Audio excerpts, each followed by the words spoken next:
Welcome, members, subscribers, and guests of the channel. My name is Yuri, and today we are discussing how men and women communicate differently. And this is part three of the John Gray's book that we've been discussing for the last 2 weeks. That book called Men Are From Mars and Women Are From Venus. If you haven't had a chance to tune in the last 2 weeks, I will leave the links for the previous videos in the description below. So be sure to check out part one and part two of this discussion because we went through a lot of very useful information. And of course, be sure to smash the like button. Be sure to subscribe if you haven't already, and share this video, share this live on your social media channels. I have a feeling that this particular topic, part three, and different things that we're going to discuss today really will be able to impact a lot of people. So be sure to share it on your social media. Well. I hope you're all doing great. I hope you are having an amazing weekend so far. In a little bit, I'm going to let everybody join first, and then I will acknowledge folks that we have with us here live. Appreciate everyone who's joining me live right now. But in the meantime, we're going to go ahead and jump in. Let me go ahead and find the page where I need to be at. And we're going to start exactly from where we left off last time and continue on this conversation.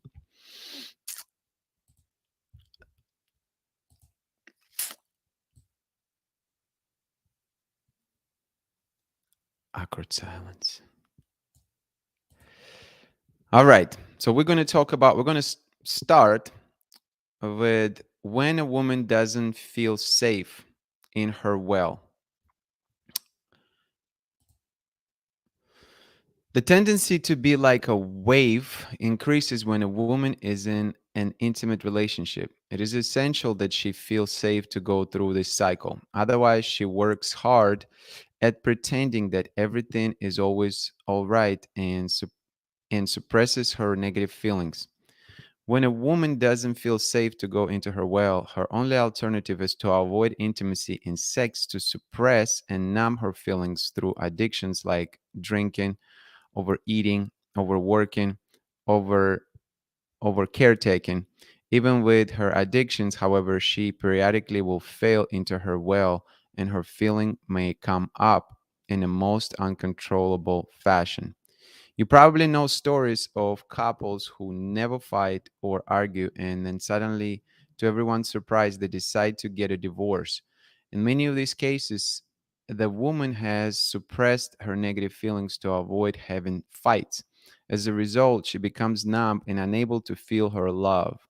When negative feelings are suppressed, positive feelings become suppressed as well, and love dies. Avoiding arguments and fights certainly is healthy, but not by suppressing feelings. In chapter 9, we will explore how to avoid arguments without suppressing feelings. And so, the overarching point here, when negative feelings are suppressed, positive feelings become suppressed as well, and love dies. So, this is an interesting take because I haven't heard uh, that kind of perspective before, to where the negative feelings also will contribute to not communicating negative feelings will contribute to love potentially dying. I guess it all comes down to being able to put all your feelings on the table.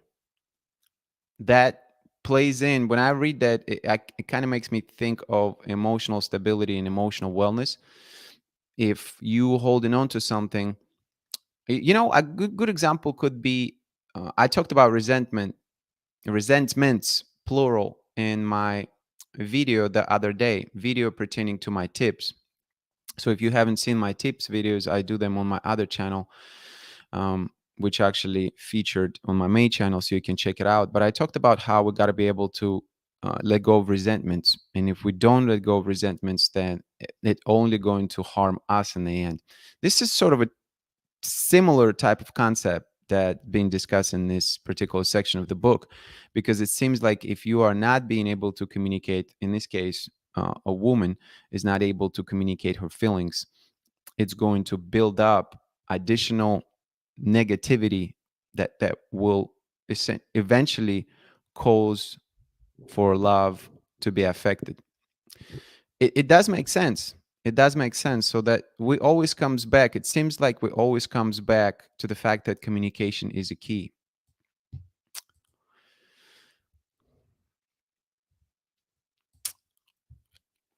Keep it coming. So, as always, leave a comment. Let me know your thoughts about what we are discussing.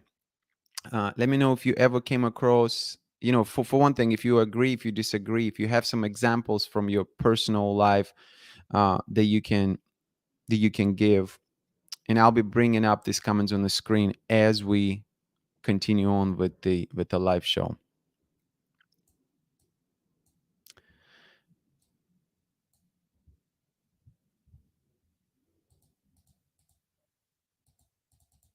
Next thing that I want to talk about is why men and women fight.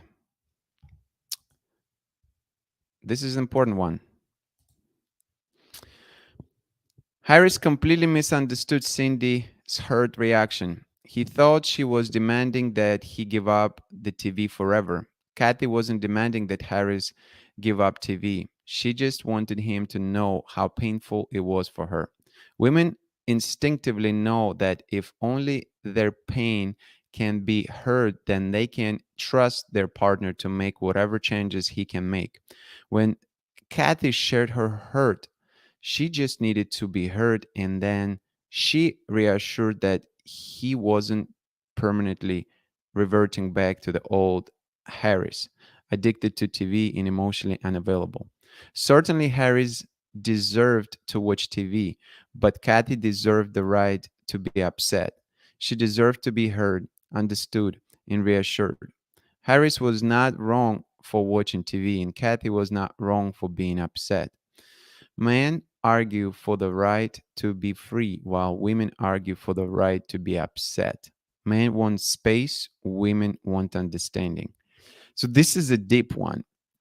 Men want space, women, while women want understanding.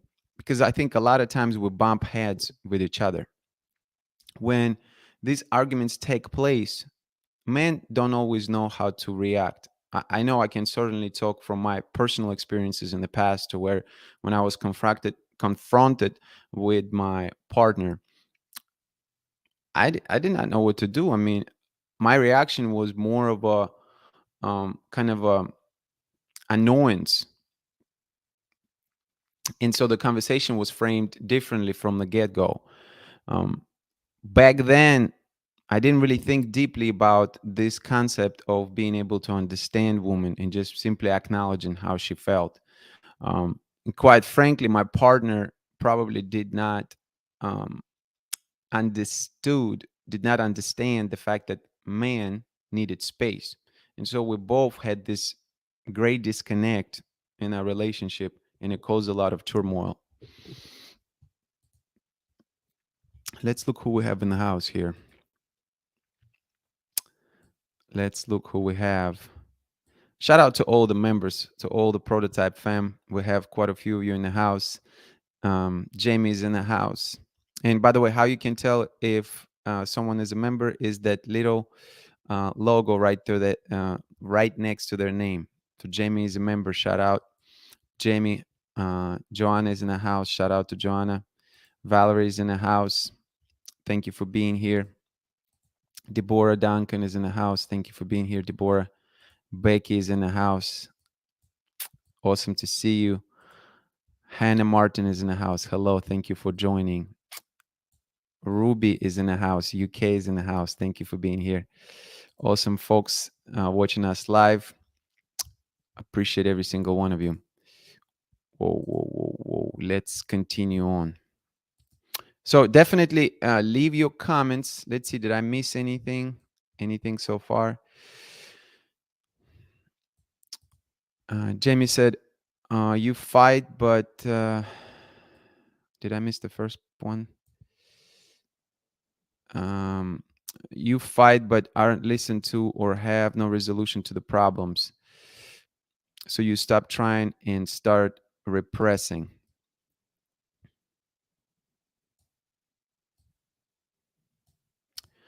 Hannah said, my ex from college never let me have a voice and projected his own insecurities as jealousy.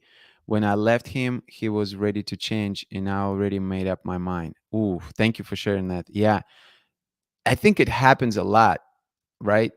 Meaning that when we communicate, instances like that to where someone is simply does not allow another person to communicate, because not having a voice, not allowing another person to have a voice is a recipe for disaster. I mean, you're not going to be, I try to operate from a standpoint of putting yourself in somebody else's shoes as much as I can.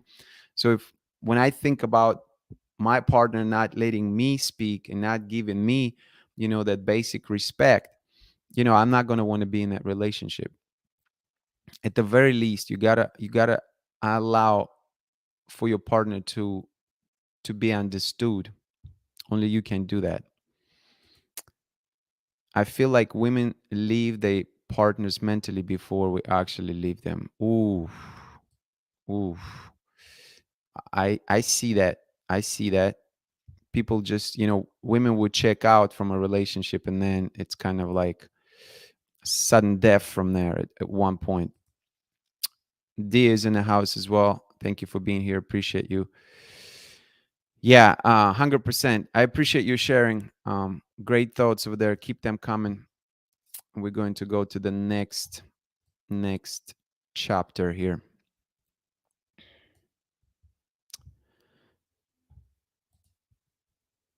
The next thing I want to talk about what she can do instead of arguing. As you know, majority of my audience are women, so I try to also bring some of the points from the book that will really benefit women, in uncovering some of the things that maybe some of you not aware of, or if some of you are aware of, at least still will be worth, will make for a worthy conversation.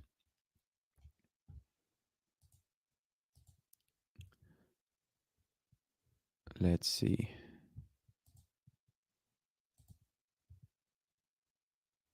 It's kind of funky trying to go between, like, back and forth between this book and all the slides. It's interesting, if you've never done live streaming, it's so interesting trying to navigate this. It's like I've been doing it for a while, but it's still, trust me, it's still not perfect. It still takes time, trial and error. All right, so here we go. What she can do instead of arguing. Let's take a look. In hearing this suggestion, Kathy said, if he gets to be in his cave, then what about me? I gave him space, but what do I get? What Kathy gets is the best her partner can give her at the time. By not demanding that he listen to her when she wants to talk, she can avoid making the problem much worse by having a huge argument. Second, she gets his support when he comes back, when he is truly capable of supporting her. Remember, if a man needs to pull away like a rubber band, when he returns, he will be back with a lot more love. Then he can listen. This is the best time to initiate conversation. Accepting a man's need to go into the cave does not mean giving up the need to talk. It means giving up the demand that he listen whenever she wants to talk. Kathy learned to accept that sometimes a man can't listen or talk, and learned that at other times he could. Timing was very important. She was encouraged not to give up initiating conversation, but to find those other times when he could listen. When a man pulls away, is the time to get more support from friends. If Kathy feels the need to talk, but Harris can't listen, then Kathy could talk more with her friends. It puts too much pressure on a man to make him the only source of love and support. When a woman's wave crashes and her partner is in his cave, it is essential that she have other sources of support. Otherwise, she can't help but feel powerless and resent her partner. So, an overarching point here, it puts too much pressure on a man to make him the only source of love and support. And I mentioned it last week. I mentioned that precisely that point is that man is not going to be able to be the only source of support all the time. It's not going to happen. It also will, of course, depend on the woman, but your man is not your therapist, as we alluded to last week. If you find yourself constantly venting, a lot of problems to your man, and you feel like it's becoming a regular occurrence, you have to look at your man's reaction. It's not just me saying that. You have to really look at how your man reacts to these things. If your man is enthusiastically listens to you and he's there with you, uh, presently, right? He's present in that conversation, and he has bandwidth to emotionally support you in that way, fine. But you have to really watch your man and understand if your man is start withdrawing time after time, and he just doesn't have that emotional energy to provide to you anymore. This is a telling sign that this could be an overkill, that this might be heading downhill, right?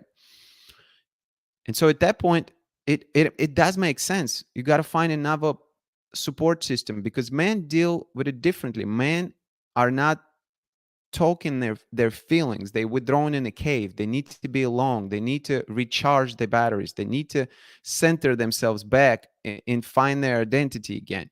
Whereas women, women need to be able to have this. According to this book, women need to be able to communicate these feelings out and feel heard, um, and feel understood. There's a fundamental difference in how we both handle these things. Let's take a look at some comments.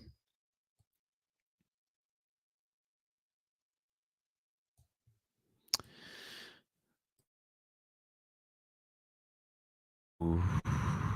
Sorry, Wi-Fi is acting up apparently. Becky said, "Yes, we if we stop fighting to be heard, understood, and bond, we've given up." Hannah said, "Thank you for sharing. Glad we're on the same page." Dee said, "I gotta get lunch together for my grandma." It's okay. Thank you for being here. No problem.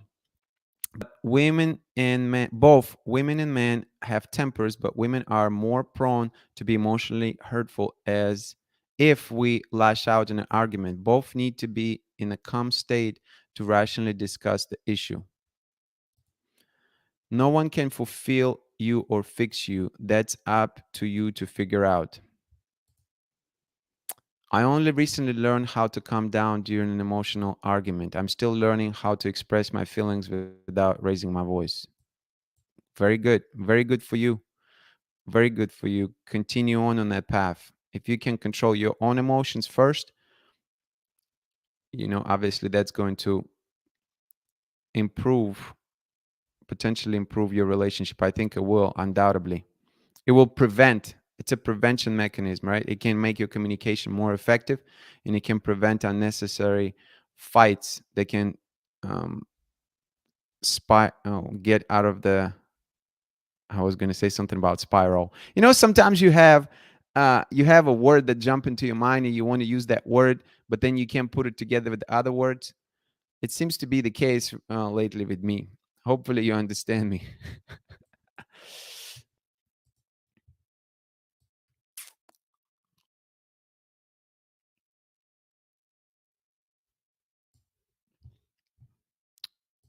Where were we? Where were we? We were uh, what she can do instead of arguing. The next point that I want to talk about is feelings are important. All right.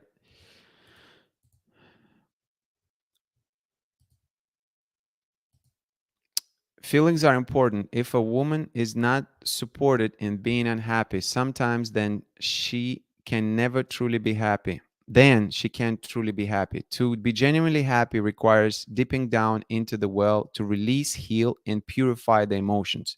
This is a natural and healthy process. If we are to feel the positive feeling of love, happiness, trust, and gratitude, we periodically also have to feel anger, sadness, fear, and sorrow.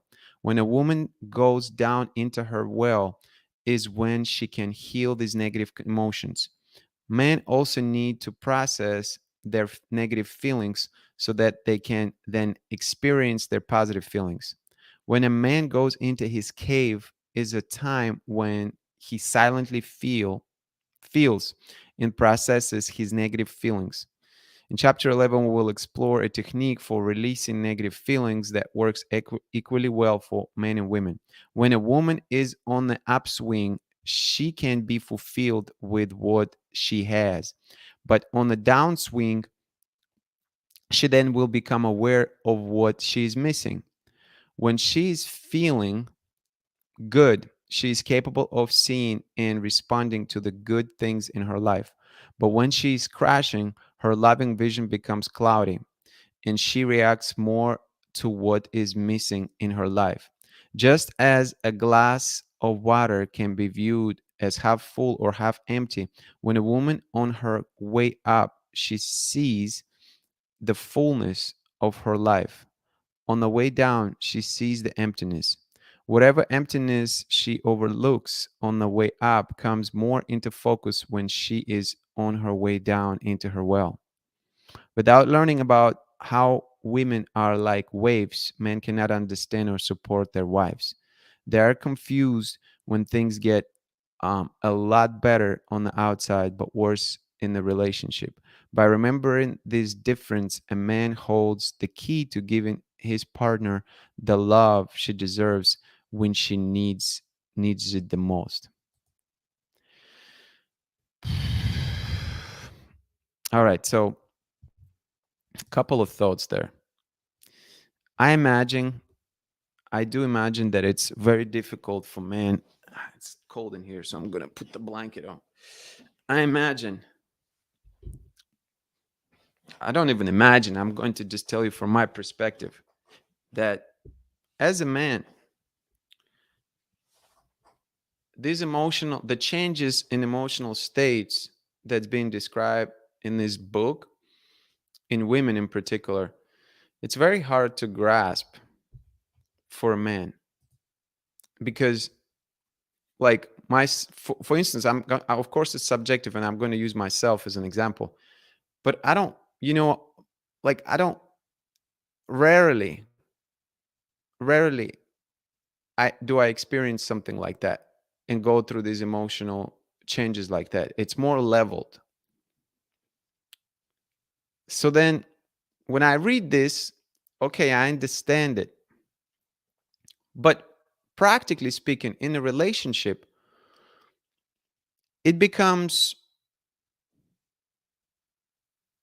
a different story because now all of a sudden you're in a situation and now you are dealing potentially with a person. Let's just hypothetically say that your partner, my hypothetical partner, a woman that I'm in a relationship with, goes through these things quite frequently.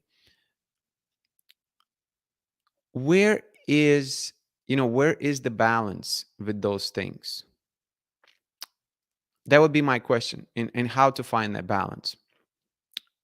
Because the author describes women as, having like being waves, going up and then crashing down, going up and then crashing down, or feeling great on the upswing, but feeling bad, insecure, in need of attention, in need of um,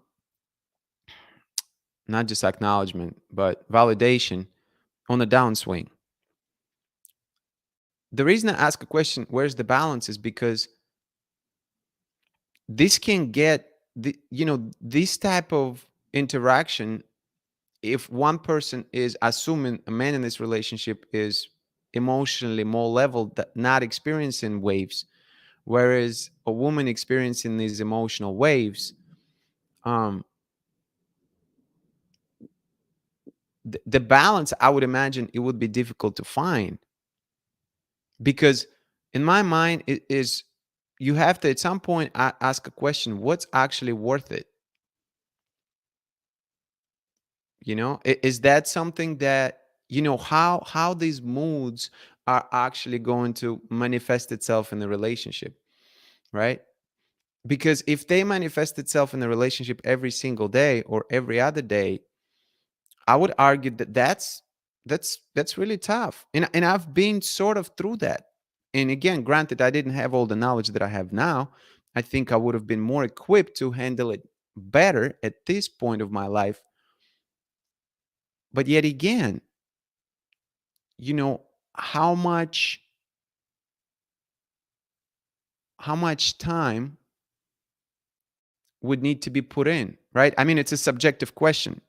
It's for every single person to decide. There's not a right or wrong answer here, right? Someone, some men going to match with women who going to potentially always have these things, and maybe some men will be willing to um, sit there and figure these things out. Well, while some men will have very short attention span, and they're not going to be willing to have none of it or barely any of that. This is, I think, where things get complicated and dicey, because so much of it, we can talk about these concepts in general, but so much of it will fall on two particular individuals, and whether or not they can match their energy, they not just perspective, but their priorities in the relationship. It's hard for me to imagine that being with someone who is displaying these type of things consistently. And part of it is my upbringing too. I'll be honest with you. I have not witnessed so many emotional considerations in relationships there that I have had in the United States. I think some of it has to do with that bringing a culture. I think some of it has to do that I haven't lived my adult life in Russia as well.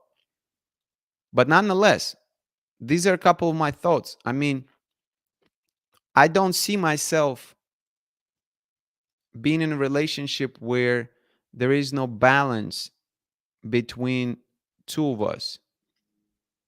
If there is this constant emotional tension that could not be solved, it just makes how can you make this relationship work? Let's look at some comments. I think the hardest part about when a man withdraws when I need him is trying to be patient, because there's always another guy that would be willing to listen, which can lead to trouble sometimes. Hmm. There's always another guy that would be willing to listen, which can lead to trouble. Wow. Wave sound bipolar. Interesting. Wave sound bipolar, yes, we process emotions quickly, but not that fast. I think these waves, us women experience very in intensely in duration. Oh, very in intensity and duration. If someone is experiencing huge mood fluctuations, that's something she needs to get help for. My up moods are usually 1 to 3 weeks long, and downswings last on average a day or two. It's not equal lengths, and it's usually not huge mood changes. See, that's good. I think you would be a good candidate for a successful girlfriend long term. Why I said that? I do believe that some of that is a personal choice, of course, some of that is emotional state of individuals. But for me, I'm gonna tell you my man's perspective. There's no way that I could be with a woman who would be on this, as Joanna put it, downswings for weeks. It's just not going to happen, you know. And I'm aware of myself, which means nothing. There's no look. There's no blame game. I'm not going to, demonize another person. You have your problems. That's fine, but I just know that that's not going to work for me. And I think it's important to recognize these things early in the relationship. People sometimes really good at hiding these things in relationships, so you don't always able to recognize these things. But for me personally, it's not about happiness and rainbows all the time, but it's about managing your emotions. That's what it's about. Because truth be told, I could be unhappy about a lot of things as a man with certain aspects of my life, but I also want to be mindful that how my reaction is going to impact my partner, because I know drama in the relationship does not help. So even when you communicate your emotions, you got to understand that you communicating with another human being, and that's going to in turn impact their well-being. And so you got to be mindful as to how you communicate these emotions. So funny enough, like, you know was it 3 weeks ago that I went to see my friend, and we went to this like a concert thing, and there were a couple other guys with us there, and one of the guys was showing some videos of a party, and I think they got a little bit drunk, and that woman was screaming at I think another man at the party. I guess they were like trying to hook up or something. And I get it that she was drunk, and things might have gotten out of hand. But when I saw it, I was like, I was just, it was immediately like that feeling of dislike. So for me, it doesn't matter. You can be the hottest woman in the world. If you behave in that way, if you just allowing your emotions to bleed out, there's no other word to describe it. Like they're bleeding out, screaming out, literally. I'm not there for it.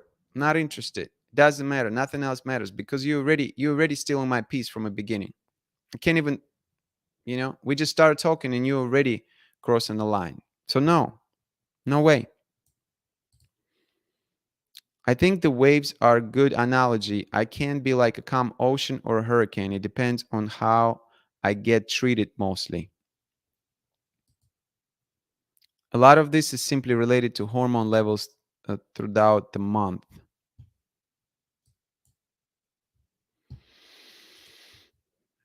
Well, I wonder, if it's just about hormones. It seems that there's more to it.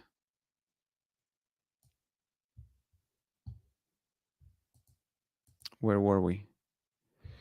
Where were we? So the actually one more thing that I wanted to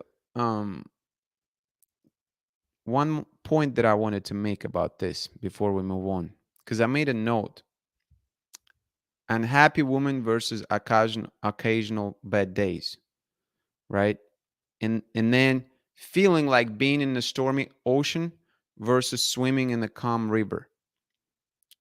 As a man, I don't want to be in the stormy ocean all the time. That's not a good wave to that's not a good place to survive. You're going to drown. Metaphorically speaking, you're going to drown. You're going to run out of air, and that stormy ocean is going to consume you. It's going to be your doom. Some women can be stormy ocean for one reason or another. So let's even leave the reasoning alone as to why there's stormy ocean. I want to be swimming in a calm river. I understand that sometimes wind comes from outside. Calm river can get a little rowdy. I get it. I'm not naive to think that calm river is going to stay calm the entire time, but it's still calm river at the end of the day. It's not a stormy ocean.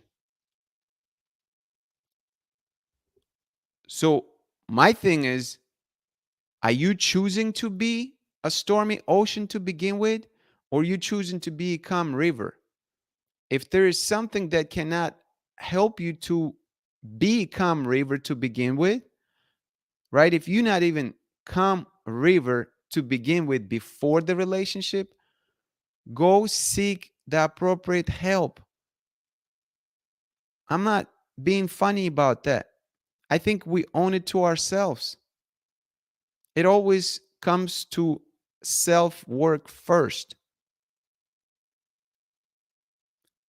For me, doing the reason part of the reason I'm doing these things, actually, some of you probably understand this who've been with me for a while on my channel and who are members and who interact with me on a daily basis. But part of a reason why I'm doing these things, of course, to bring value to all of you, but it's also for self growth. It's a learning process for me. I want to understand things that I don't know. I want to be able to reflect on these things so I can be a better partner, so I can be a better husband one day, so I can be a better father one day. So inner work comes first. You have to put in inner work to make yourself better. It's too easy to be in a relationship and just say, well, he just did that or she just did that. That's why I reacted that way. Don't bring your shortcomings that you know or you suspect you have in a relationship. Work on your shortcomings beforehand. Make yourself better for yourself first. And then go, meaning that if you know that there's things that you got to work on those things before you get in a relationship. Because what happens is, one of the worst things that could happen, you get a person that you really like, and you start a relationship with that person, and then you screw it up for one reason or another. And the reason overwhelmingly is you. That's not a good situation to be in, because you haven't put in enough work to work on yourself first to be in that relationship. You just expect that things magically going to work out, and it's not like that. Just like with personal fitness, you're not going to be in best shape of your life unless you put in effort in it every single day. So make yourself the best version of yourself first. The optimization process must take prior to relationship. I think that analogy of stormy ocean or a calm river should the vetting process should happen prior to relationship, not during the relationship. You have to decide first who you're going to want to be in life and how you're going to approach and live your life. And by the way, don't take it from me. You can read on it. There's a lot of, mindset books out there. You can decide how you want to approach that. That's my belief. But I want to share this because I found it to be a powerful tool in my life, because when I look inward first and when I hold myself accountable for things, things usually work out better, as opposed to pointing fingers at other people and saying she didn't say that, or she didn't do that, or it's his fault, or what have you. So what is the decision first? You know, are you working towards being a calm river if you're feeling like a stormy ocean, or you just like the idea of being a calm river?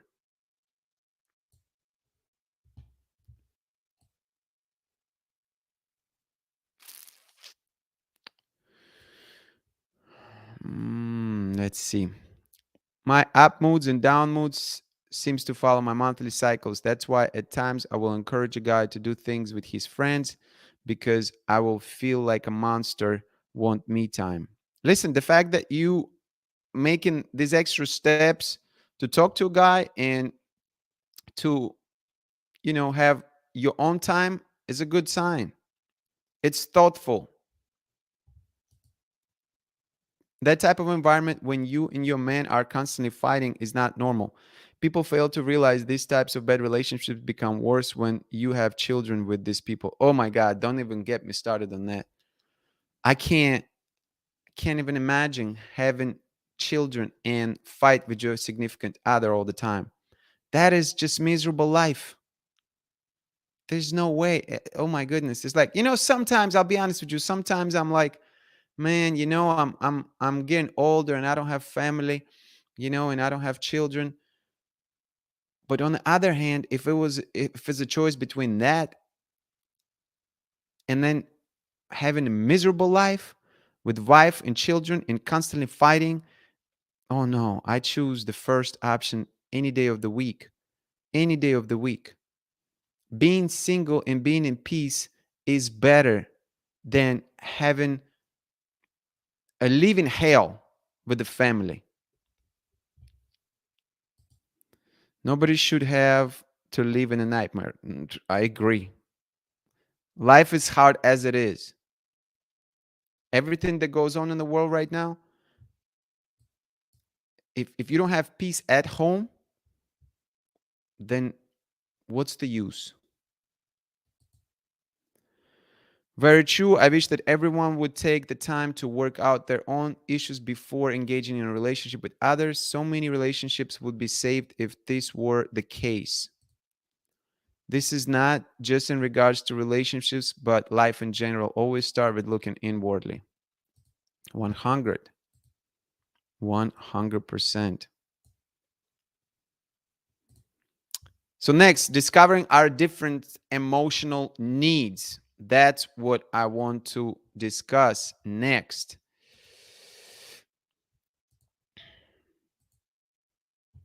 So, discovering our different emotional needs. Men and women generally are unaware that they have different emotional needs. As a result, they do not instinctively know how to support each other.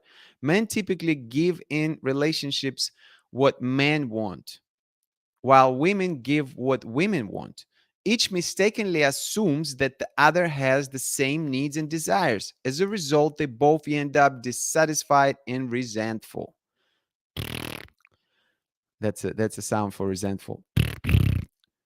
Both men and women feel they give and give but do not get back. They feel their love is acknowledged and unappreciated. The truth is, they are both giving love, but not in the desired manner. For example, a woman thinks she is being loving when she asks a lot of caring questions or expresses concern. As we have discussed before, this can be very annoying to a man. He may start to feel controlled and want space. She's confused because if she were offered this kind of support, she would be appreciative. Her efforts to be loving are at best ignored and at worst annoying. Similarly, men think they are being loving when they way but the way they express their love may make a woman feel invalidated and unsupported. For example, when a woman gets upset, he thinks he is loving and supporting her by making comments that minimize the importance of her problems. He may say, "Don't worry, it's not such a big deal." Or he may completely ignore her, assuming he is giving her a lot of space to cool off and go into her cave. What he thinks is support makes her feel minimized, unloved, and ignored. As we have already discussed, when a woman is upset, she needs to be heard and understood. Without this insight into different male and female needs, a man doesn't understand why his attempts to help fail. This is not a natural thing for men to do, ladies. We solution seekers, right away, we want to be able to find some sort of solution. Or when we say like, "Oh, don't worry, it's not a big deal," because I think in our mind, like a lot of things not big deal. So when we tell ourselves it's not a big deal, this is one way we cope with problems, right? So the internal narrative is like, "Hey, whatever this happening over there, it's not a big deal. I'll overcome that." I'll find a way. And that's not really what, according to this, that's not really what women are looking for. Women looking for validation. They're looking for acknowledgement. They're looking for understanding. It's not natural for men. That's not how we communicate, period. We're trying to get from point A to point B. That's what we try to do. So it's an adjustment process for us, 100%. I think I can see it being a great deal of discomfort at first for men to be able to make these adjustments because we want to be able to solve things. We don't want to be sitting still and just listen with no understanding the end result. We need to get to the end result. We have that need. How can we get to the outcome? And that's not what it's about, according to this.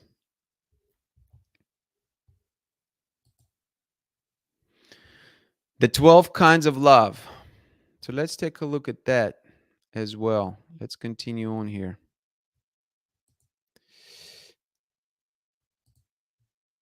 The 12 kinds of love. Most of our complex emotional needs can be summarized as the need for love. Men and women each have 6 unique love needs that we are all equally important. Men primarily need trust, acceptance, appreciation, admiration, approval, and encouragement. Women primarily need caring, understanding, respect, devotion, validation, and reassurance. The enormous task of figuring out what our partner needs is simplified greatly through understanding these 12 different kinds of love. By reviewing this list, you can easily see why your partner may not feel loved. And most important, this list can give you a direction to improve your relationship with the opposite sex when you don't know what else to do. The primary love needs of women and men. Here are the different kinds of love listed side by side. So, women need to receive caring, understanding, respect, devotion, validation, and reassurance. Men need to receive trust, acceptance, appreciation, admiration, approval, encouragement. Understanding your primary needs. Certainly, every man and woman ultimately needs all 12 kinds of love. To acknowledge the 6 kinds of love primarily needed by women does not imply that men do not need these kinds of love. Men also need caring, understanding, respect, devotion, validation, and reassurance. What is meant by primarily need is that fulfilling a primary need is required before one is able to fully receive and appreciate the other kinds of love.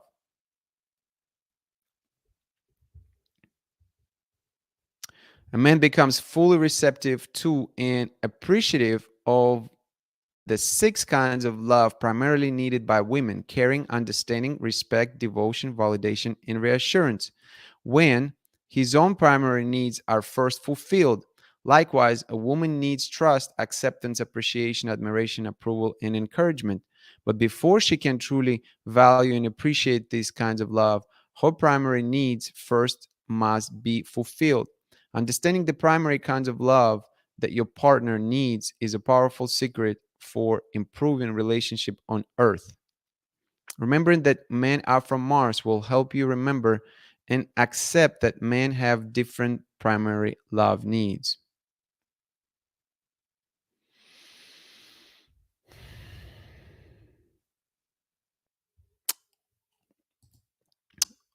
Let me see some comments.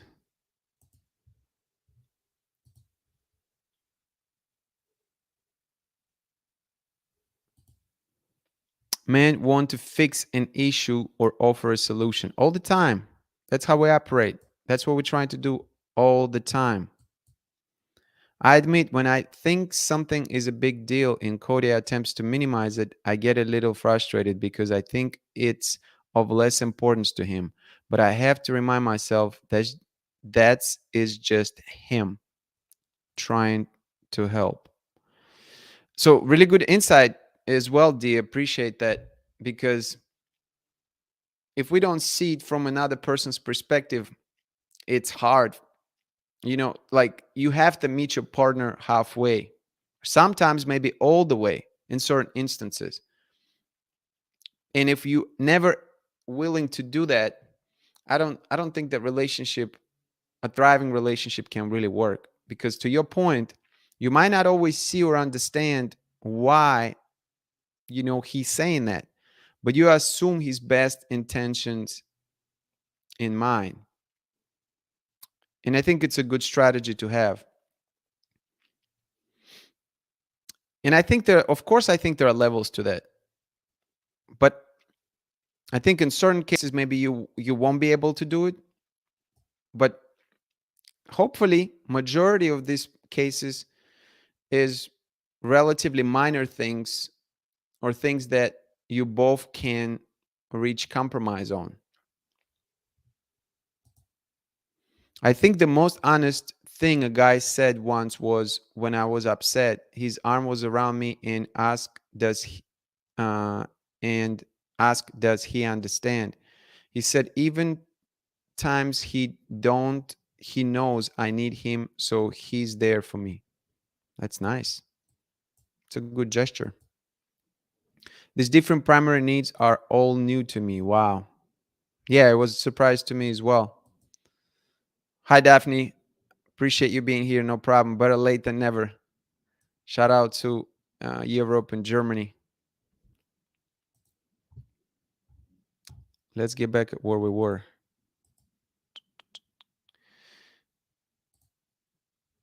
She needs caring and he needs trust. I think we already made that point. She needs understanding and he needs acceptance. Um,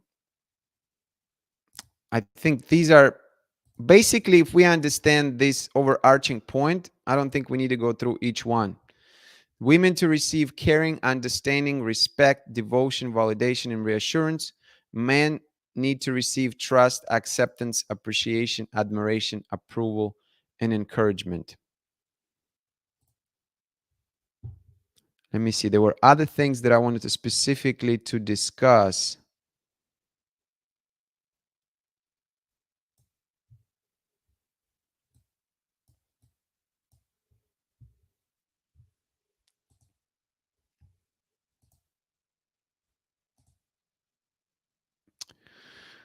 All right, so we'll skip that. We'll skip that because there was another thing that I really wanted. That's it right here.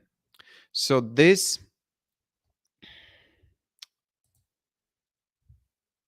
I want to be able to discuss with you. The knight in shining armor. All right. Deep inside every man, there is a hero or a knight in shining armor. More than anything, he wants to succeed in serving and protecting the woman he loves. When he feels trusted, he's able to tap into his noble part of himself. He becomes more caring. When he doesn't feel trusted, he loses some of his aliveness and energy. And after a while, he can stop caring. Imagine a knight in shining armor traveling through the countryside. Suddenly, he hears a woman crying out in distress. In an instant, he comes alive.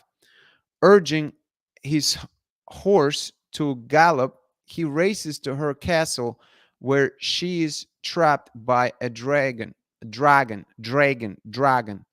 The noble knight pulls out his sword and slays the dragon. As a result, he is lovingly received by the princess. As he gates as the gates open, he's welcomed and celebrated by the family of the princess and the townspeople. He's invited to live in the town and is acknowledged as a hero. And no, he and the princess fall in love. A month later, the noble knight goes off on another trip.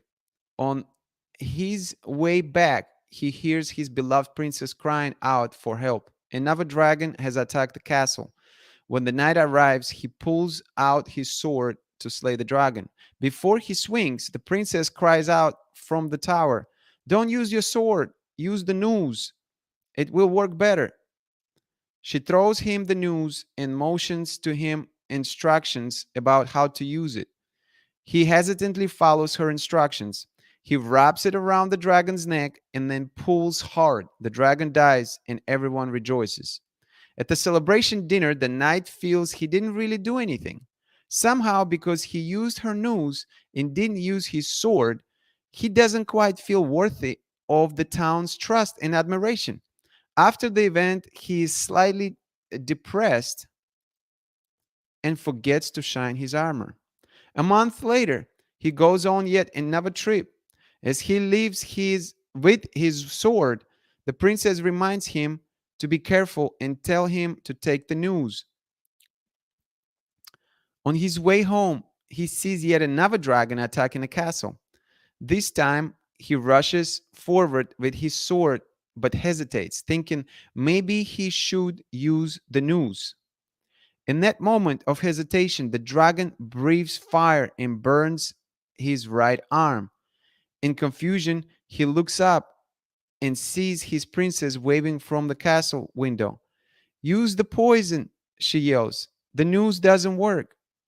She throws him the poison, which he pours into the dragon's mouth, and the dragon dies. Everyone rejoices and celebrates, but the knight feels ashamed. A month later, he goes on another trip. As he leaves with his sword, the princess reminds him to be careful and to bring the news and the poison. He's annoyed by her suggestions, but brings them just in case. This time, on his journey, he hears another woman in distress.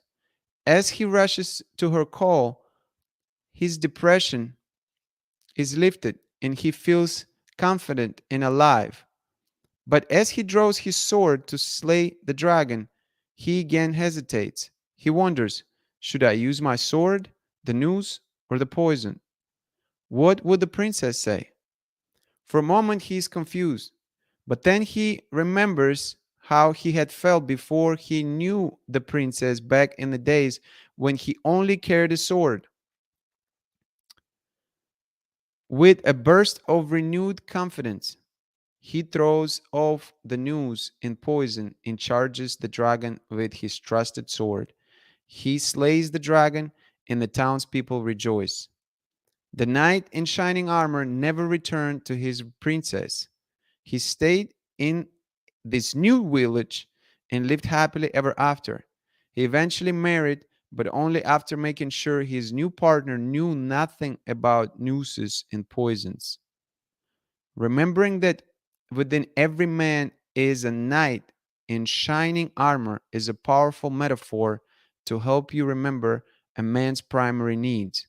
Although a man may appreciate caring and assistance sometimes, too much of it will lessen his confidence or turn him off.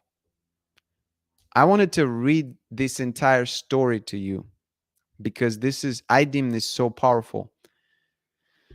Man must have sense of identity, in my opinion. This resonated with me because if man cannot make his own decisions, if man cannot lead, if man cannot use his metaphorical sword as listed, mentioned in this story, then man in turn will lose the sense of his worth, self worth.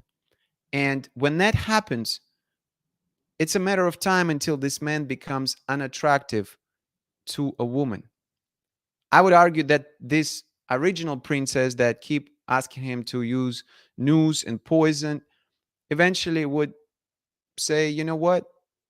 I can find another man who can use his own tools and who is confident about using his tools.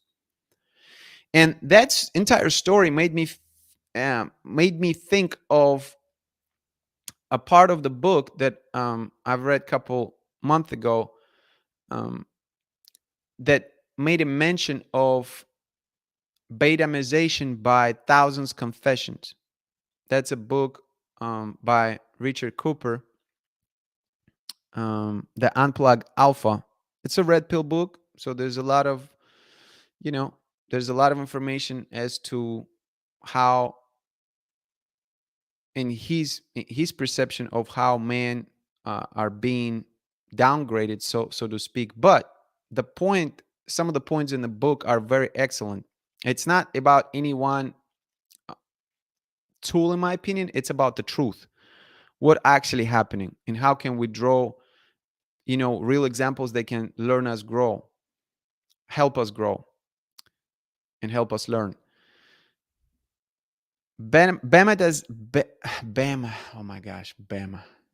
Hopefully Felicia is not here right now. It's not Bama. Betamization by thousand confessions means that when a woman continue to make requests to her man in order to first make adjustments in how he acts.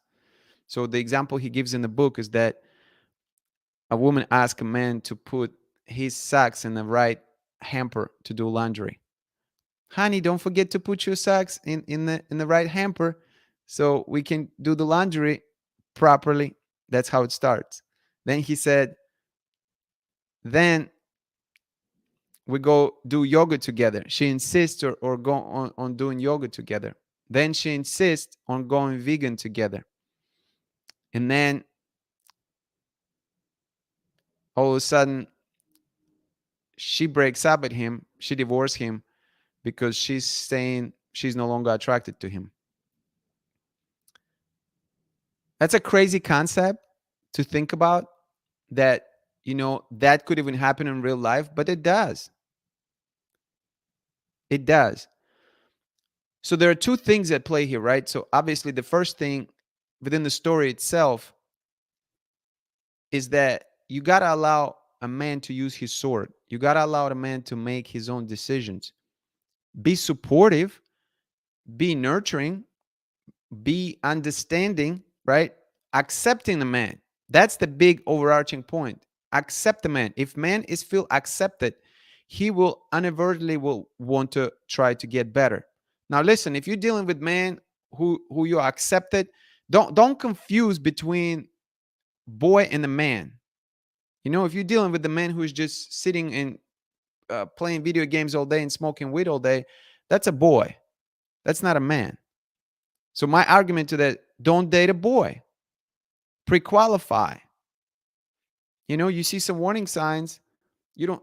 In my opinion, I mean, if you desire more out of your life or out of your relationship, don't be with the boy. But if you're with the man who is moving towards his goals, who is willing to support the family, who has the right mindset, who you believe has your best interest at heart, allow him to use his sword. Don't give him all these other tools. Allow him to grow. Allow him to find his own answers. When you support him, he will grow. Allow him become to his own man. You're not his mother.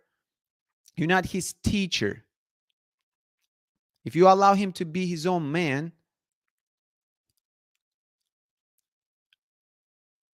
he will become his own man. And then the second aspect of it, it's about acceptance. How acceptance is connected with this betamization by thousand confessions.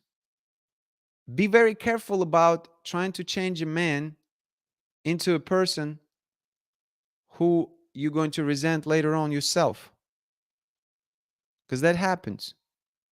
There's a reason why you were attracted to this man in the first place. So think of that. What made you attracted to this man to begin with? You weren't attractive to that man because he was doing yoga with you or because he was vegan with you. That's not what made you attracted to him. So to me, when you're trying to change him in that way, ask him, does he want to take yoga? Ask him if he wants to be vegan. Don't make him. Because it does make sense to me. If you make him, you're not going to like him yourself. Because that's going to make him less of a man. Tell me if I'm wrong. Tell me in the comments. I would like to know your take on it.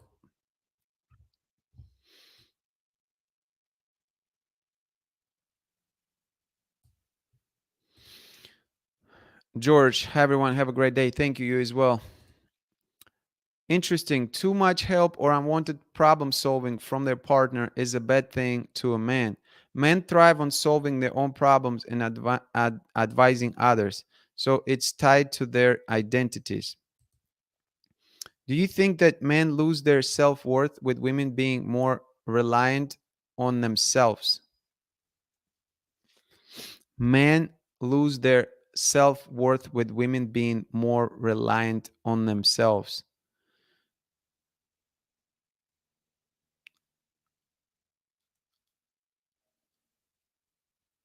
I think it depends.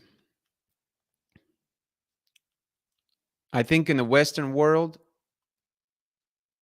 we seen we seen right now. I think there's a lot of moving parts, Valerie. Like for me to say yes or no, it would not be a complete answer because in the West right now, um, there's a lot of you know empowerment going on of being single woman, which is again, it depends who you ask. Some people love it, some people hate it. This is not about whether it's right or wrong, but it's to answer your question. Culturally, I think men in the West, they understand that they're in a predicament where they are no longer, in a lot of cases, have a leverage because of their financial situation. Because women can do very well to sustain themselves. They don't need a man right now in the West, in a lot of Western countries. So if you're talking about a very cultural, very traditional country of the world where women still rely on the man, I would say then that could mean yes, these men in these countries could potentially lose their self-worth. But that's not the case in the West. In the West, it's been going on for a while now to where women are encouraged to be independent and women being celebrated for it. Do I think men lose their self-worth because of that? If you've been born in in the last 20, 30 years, you don't know anything else. So I don't think you even have a point of reference to compare it with. I think for me personally, my self-worth, you know, it's kind of like two parts to this, right? My self-worth should start within me and not be entirely attached to a woman. Now, am I going to sit here and say that it doesn't matter at all? I think it does matter because, a worthy man could attract a worthy woman.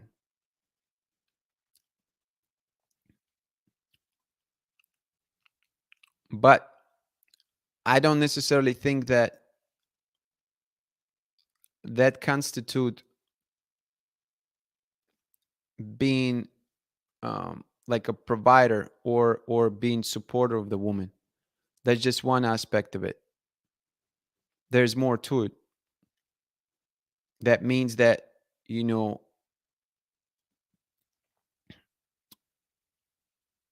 that means that what other things that I'm not bringing to the table to where women would look at me and say, like, it's worth to date this man.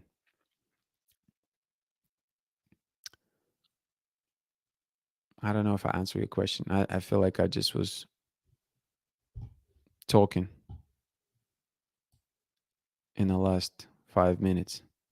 That's the danger sometimes of having thoughts out loud. You just go into a rabbit hole.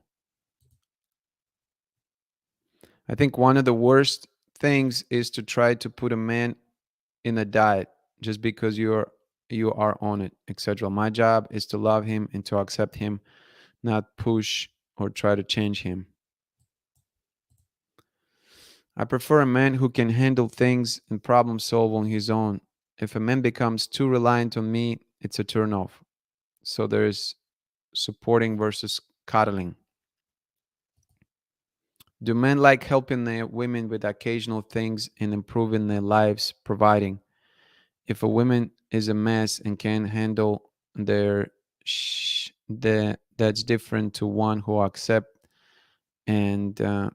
help and is independent.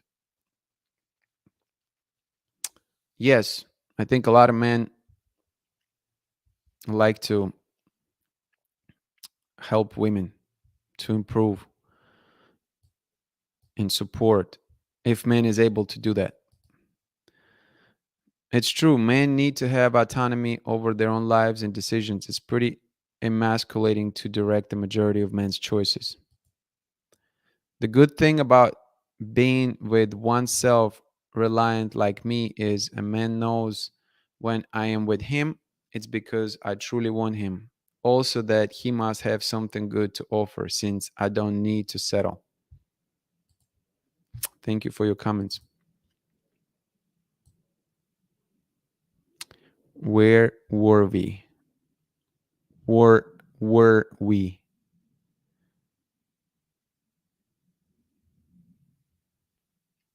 It's all just like all these notes just start looking just like one big thing. Oh, how you may be unknowingly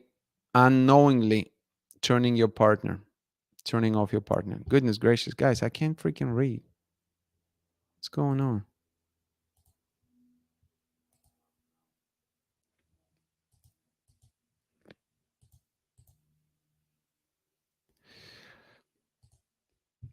How you may be unknowingly turning off your partner. Without an awareness of what is important for the opposite sex, men and women don't realize how much they may be hurting their partners. We can see that both men and women unknowingly communicate in ways that are not only counterproductive but may even be a turnoff. Men and women get their feelings hurt most easily when they do not get the kind of primary love they need. Women generally don't realize the ways they communicate that are unsupportive and hurtful to the male ego. A woman may try to be sensitive to a man's feelings, but because his primary love needs are different from hers, she doesn't instinctively anticipate his needs. Through understanding a man's primary love needs, a woman can be more aware and sensitive to the sources of his discontent. The following is a list of common communication mistakes women make in relation to man's primary love needs. Mistakes women commonly make. She tries to improve his behavior or help him by offering unsolicited advice. Why he doesn't feel loved. He feels unloved because she doesn't trust him anymore. She tries to change or control his behavior by sharing her upset or negative feelings. It's okay to share feelings, but not when they attempt to manipulate or punish. And why he doesn't feel loved? He feels unloved because she doesn't accept him as he is. And then the third mistake women would make, she doesn't acknowledge what he does for her, but complains about what he has not done. He feels taken for granted and unloved because she doesn't appreciate what he does. So, trust, acceptance, appreciation, and I think you're probably going to see admiration, approval, and then encouragement. So, all the things that were mentioned in the previous section. Um, Listen, I think if you cannot have these things for your man, then ask yourself, is it a good match? Should you even be with that man? And maybe you can develop them too. Maybe if you don't have them right this moment for your man, maybe you can develop it later. But they seem to be necessary, according to this, they seem to be necessary in order for you to have a good, solid, long lasting relationship.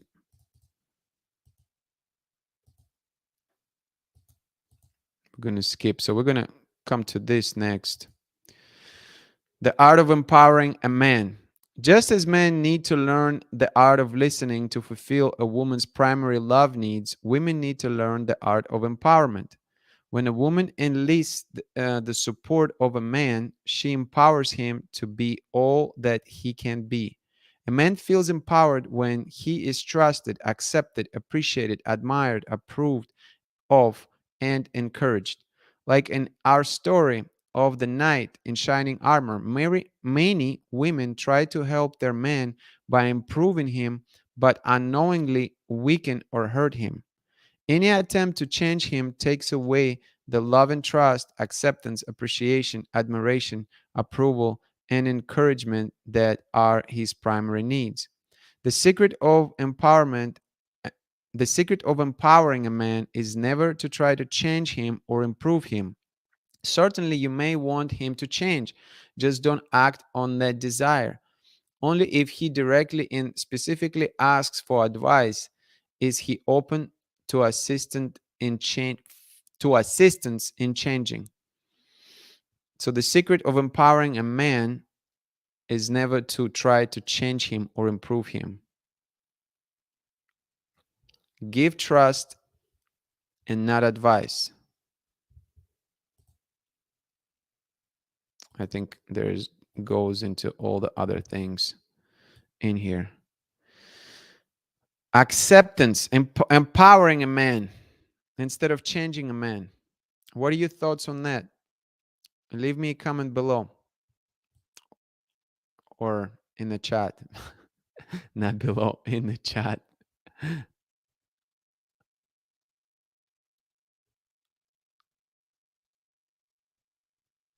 And then there was another thing that I wanted to mention to you, how to avoid arguments.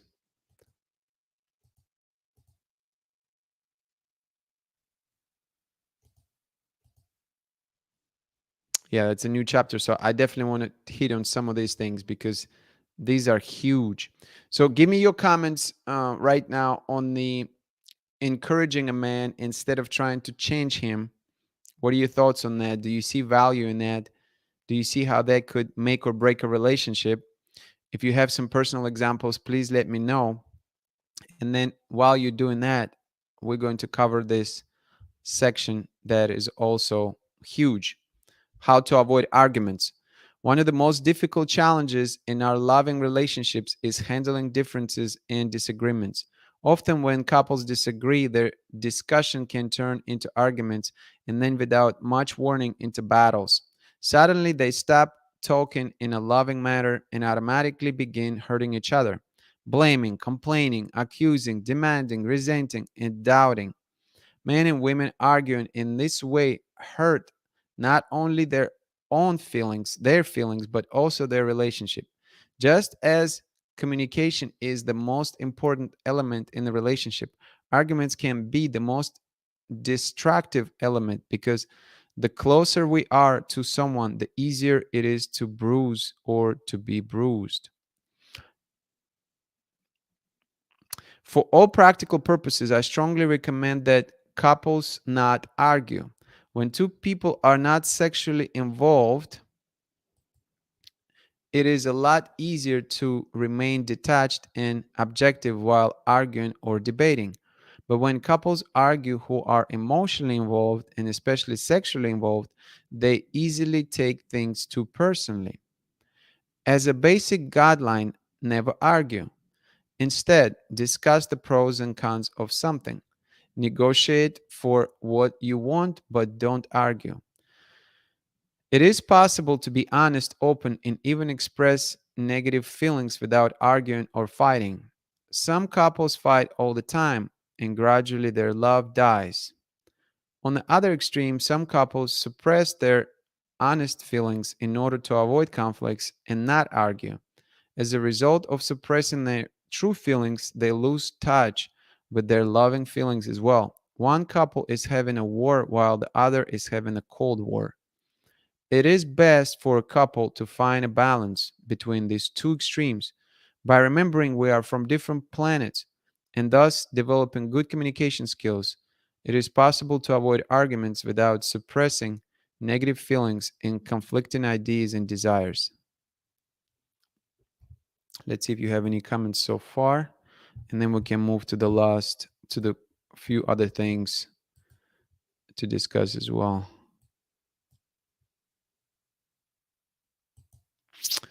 What are some ways to empower and encourage a man? Could you give some examples of what you want to hear from a woman you are dating? Good question, Joanna.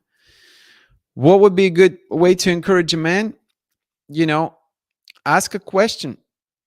One thing, as opposed to just making a direct statement. The other thing would be support is pretty straightforward, in my opinion.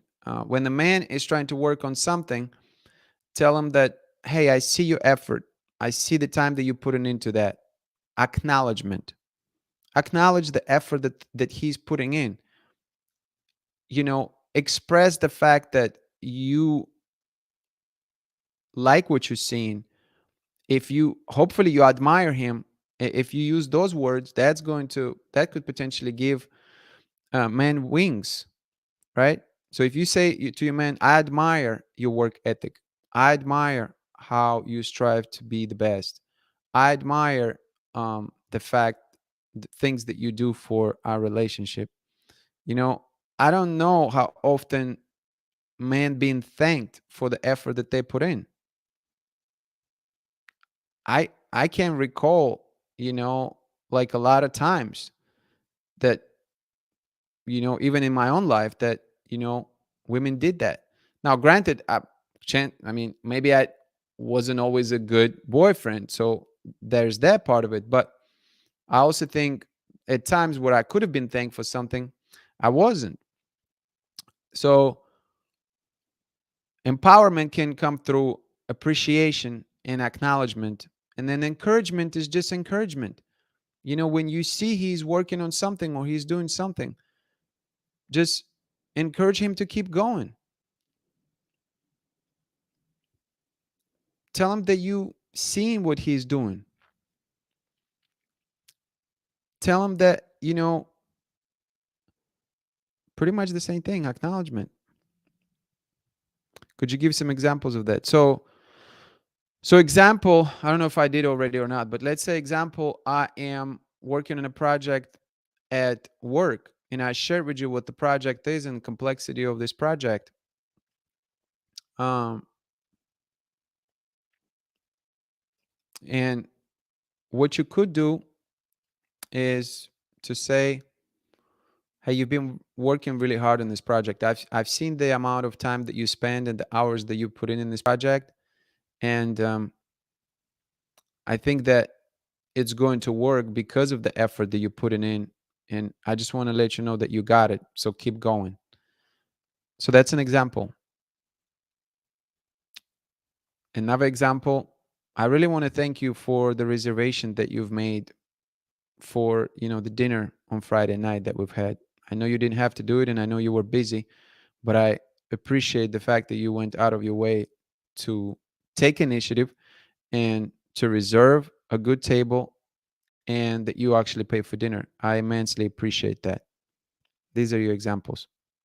These are simple things that men don't hear all the time, and some men never hear those things. I think one thing some women do that put a guy off sometimes is being the one to initiate sex most of the time. At first, they're happy, then it gets weird and they see you as too aggressive. There are different ways to initiate sex, Becky. So if you initiate sex when he's, maybe doing some work, or he's busy, or maybe he's really trying to center himself, maybe he's withdrawn into his cave and he's trying to recover, right? Um, he's not present in that moment. He's doing something else. Then it might not be the best time. It is also a way to initiate sex that would be playful, fun, arousing, that could get his attention. So I think number one, timing matters. Number two, um, your approach matters, right? You don't want to overpower man, meaning you don't want to just force man to have sex, which I would hope that men don't do that to you or to their significant others either. It should be consensual. It should be like, hey, like, you know, playful, something that would both people would want to do, right? Like it could be done in a fun way. But when it's forced, and especially when it's like, God forbid, is a what's the word I'm looking for? Like either this way or highway type of situation. Uh, when it's like you must do that, when it's forced, I'm trying to think of the other word. Um, that's not good thing. Like nobody likes to be forced to do anything. So that's my take on it. You shouldn't try to change the core of who anyone is. You either accept them as they are or you hit the bricks. Completely agree. The adult men are DIY. What is DIY stands for? The way I encourage and empower a man is to praise his strength and not harp on his flaws. Good one. Thank you for thorough explanation. It helps a lot. And thanks to Becky. Telling you, man, that you appreciate and respect him goes a long way. Yes, it's simple things. Simple things. Like when I'm telling you that men don't hear these things a lot, I am 100% honest. And this is also like I don't want to get into this the gender differences, but women are showered with compliments, and some of you will say, well, no, not me. Well, listen, there's different situations, but collectively speaking, women get a lot more compliments than men do in general. They hear, how well they dress, they hear about nice hair, they hear that they look wonderful, they get credit when they do something well. They get these um like subtle little remarks from their coworkers, their classmates, their friends. Men don't get these things, barely ever. So like any compliment or any sign of respect and appreciation that you can give to a man, that's why I said you can give him wings just by saying these little things, because that's not a norm. If you think that men hear those things, you are mistaken. We don't. Not the average man anyway. Oh, do it yourself? Got you. Nice.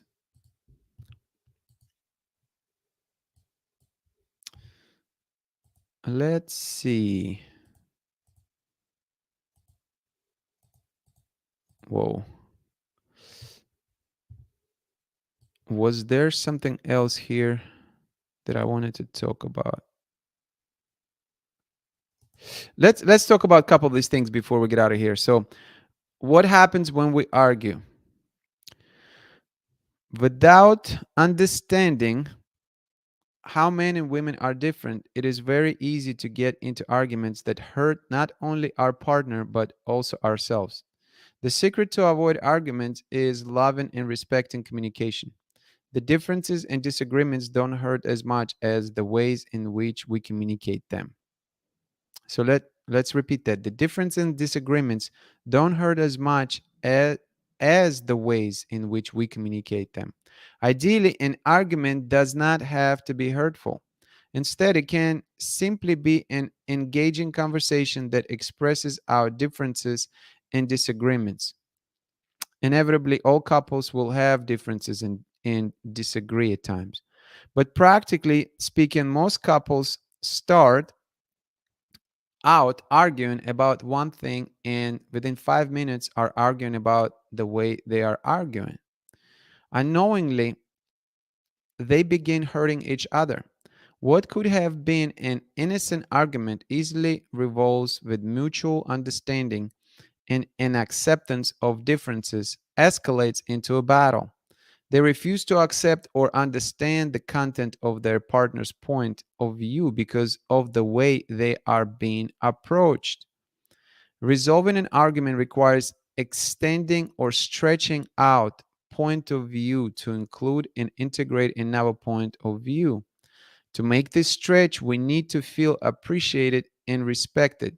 If our partner's attitude unloving, our self-esteem can actually be wounded by taking on their point of view. Most couples start out arguing about one thing. Within the 5 minutes, they're arguing about the way they're arguing, overarching point. The more intimate we are with someone, the more difficult it is objectively to hear their point of view without reacting to their negative feelings. To protect ourselves from feeling worthy of their disrespect or disapproval, automatic defenses come up to resist their point of view. Even if we agree with their point of view, we may stubbornly persist in arguing with them. I think there's another. Why arguments hurt. It is not that what we say that hurts, but how we say it. Quite commonly, when a man feels challenged, his attention becomes focused on being right and he forgets to be loving as well. Automatically, his ability to communicate in a caring, respectful, and reassuring tone decreases. He is aware neither of how uncaring he sounds nor of how hurtful he is to his partner. At such times, a simple disagreement may sound like an attack to a woman. A request turns into an order. Naturally, a woman feels resistant to this unloving approach, even when she would be otherwise receptive to the content of what he was saying. A man unknowingly, unknowingly hurts his partner by speaking in an uncaring manner and then goes on to explain why he should not be upset. He mistakenly assumes he is resisting the content of his point of view when really his involving delivery is what upsets her. Because he does not understand her reaction, he focuses more on explaining the merit of what he is saying instead of correcting the way he is saying it. He has no idea that he is starting an argument. He thinks she's arguing with him. He defends his point of view while she defends herself from his sharpened expressions, which are hurtful to her. When a man neglects to honor a woman's hurt feelings, he invalidates them and increases her hurt. It is hard for him to understand her hurt because he is not as vulnerable to uncaring comments and tones. Consequently, a man may not even realize how much he is hurting his partner and thus provoking her resistance. Similarly, women don't realize how they are hurtful to men. Unlike a man, when a woman feels challenged, the tone of her speech automatically becomes increasingly mistrusting and rejecting. This kind of rejection is more hurtful to a man, especially when he is emotionally uninvolved. Involved. Sorry. Women start and escalate arguments by first sharing negative feelings about their partner's behavior and then by giving unsolicited advice. When a woman neglects to buffer her negative feelings with messages of trust and acceptance, a man responds negatively, leaving the woman confused. Again, she isn't aware of how hurtful her mistrust is to him. To avoid arguing, we need to remember that our partner objects not to what we are saying, but to how we are saying it. It takes two to argue, but it only takes one to stop an argument. The best way to stop an argument is to nip it in the bud. Take responsibility for recognizing recognizing when a disagreement is turning into an argument. Stop talking and take a time out. Reflect on how you are approaching your partner. Try to understand how you are not giving them what they need. Then, after some time has passed, come back and talk again, but in a loving and respectful way. Timeouts allow us to cool off, heal our wounds, and center ourselves before trying to communicate again. So, some key takeaways here. It's really important to make sure that you staying within the bounds of disagreement versus an argument. Disagreement is going to happen. There's no way you can avoid it because you're not going to feel the same way about everything in the world. And so disagreement is okay. And so how do you navigate the disagreement? Based on what's been communicated in the book, it's about how you're saying it. And according to the author, women take things personally when men's facial expressions um, become, I guess, a little bit more. I don't know what word to use here. It's the delivery. That's the bottom line. It's the delivery and the tone of voice, um, the style in which you be able to communicate the message. And then men don't like unsolicited advice that women give. That was one of the overarching points, and that they don't, you know, what did exactly, how did he put it?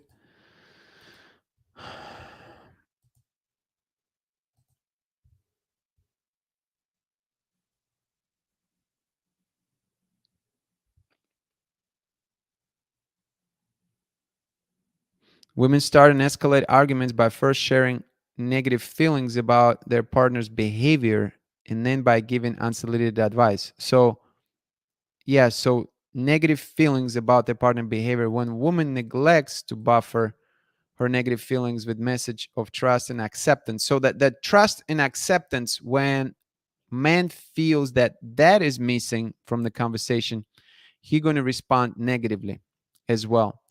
So this is a very interesting thing because this is how we can observe how the communication itself can clearly kind of go off the rails if both people are not careful, how a disagreement can turn into an argument. And once you in that zone of an argument, it's hard to get out of it because then it's becoming more personal. Then you might get a little bit loud. You may say things that could be a little bit offensive. um, you get a little bit rattled up. Rattle up? Is that a thing? Rattle up?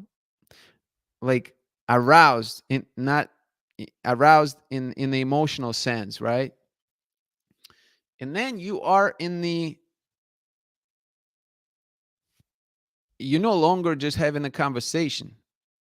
You are now in a full-blown argument. And at that point, I would say, I would argue, if you're in a full-blown argument, I would argue that that's too late. You already lost the battle. There's no battle, but it's hard. It's hard at that point. That's my thoughts on it. Let's see some comments. I can tell men aren't used to getting compliments. If I try to tell one what I find attractive about them, they will act shocked and not believe me. I'm not joking with you. Men don't get compliments.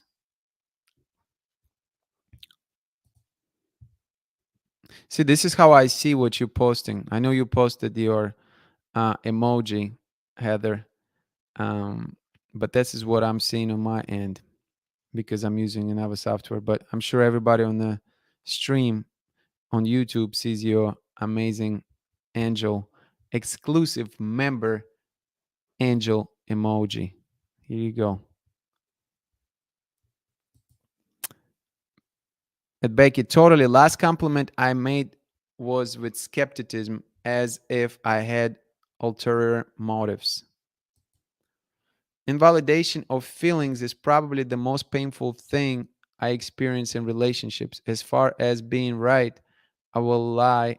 I'll lie and tell him he is just so we can get back to the loving.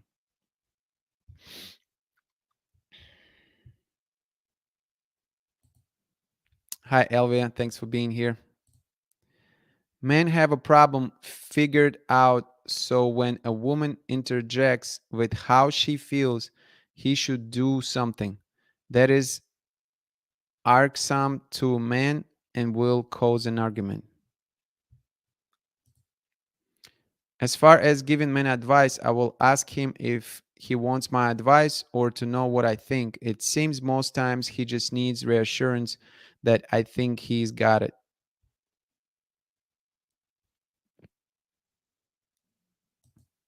Riled up. Yeah, probably riled up. What did I say? I don't even remember.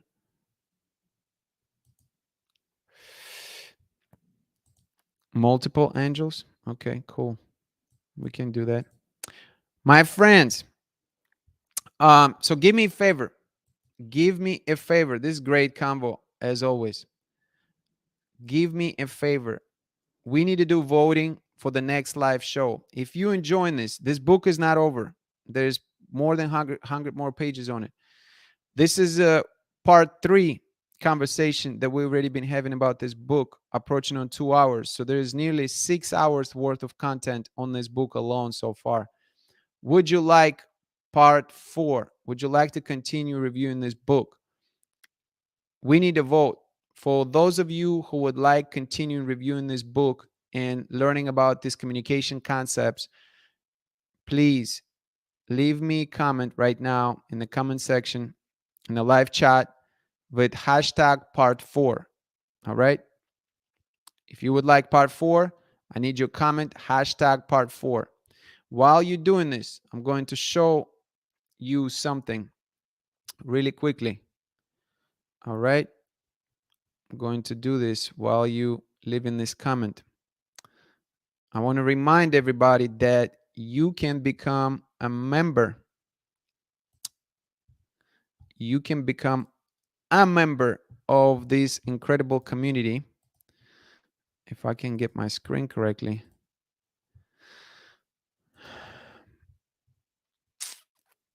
And I want to show you how to become a member.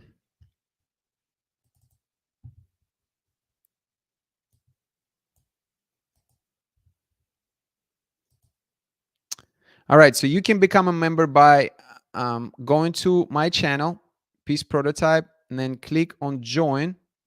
Once you click on join, this video will come up and it will show you different tiers of memberships available. So there are currently 3 tiers of memberships. First one is Drawing Board Prototype, where you will get loyalty badges and custom emojis, member only live chats, and priority reply to comments. You can go to the next level, assembly line prototypes, with early access to new videos, member shoutouts, photos, and status updates, exclusive members only videos. And then the third one is exclusive members Discord server, member group video chat, live shows, guest panel, members only polls. So these are the options that you have for the membership. And let me tell you something about this incredible community. It has been a blast. Every single day that we connect with Prototype Fam is a good day. We having conversations in our member only chat pertaining to just about everything you can imagine. I mean, we definitely discuss relationship. There are funny sex conversations that are taking place, but we also talk about very serious issues that are going on in the world right now. We try to uplift each other personally. We try to share what's going on in our lives, and it's really became an incredible community. So I'm very proud of this community. Um, I am very not just proud, but it feels like home to me. It feels like home to interact with, with our prototype fam that, and keep in mind that we have people from all over the world, from all walks of life. And what I realized just recently is that there are just so many unique individuals in that group, and everyone has a story in that book, in that book, in that community. Um, we have literally people that are currently going through work situations. We have people who, dating someone from other countries. Um, we have people who are helping out their family members right now. Everybody have their own story, and everybody contributes to a great degree. And I couldn't be more grateful for this community. So I wanted to make sure that I share this information so everyone has a chance to join this community. And if you have any questions, please don't hesitate to reach out. So shout out to all the Prototype fam members. You are appreciated. Let's see what we have. 1, 2, 3, 4, 5. I think that's good enough. I think we're going to do part 4 next week. So let's make it official.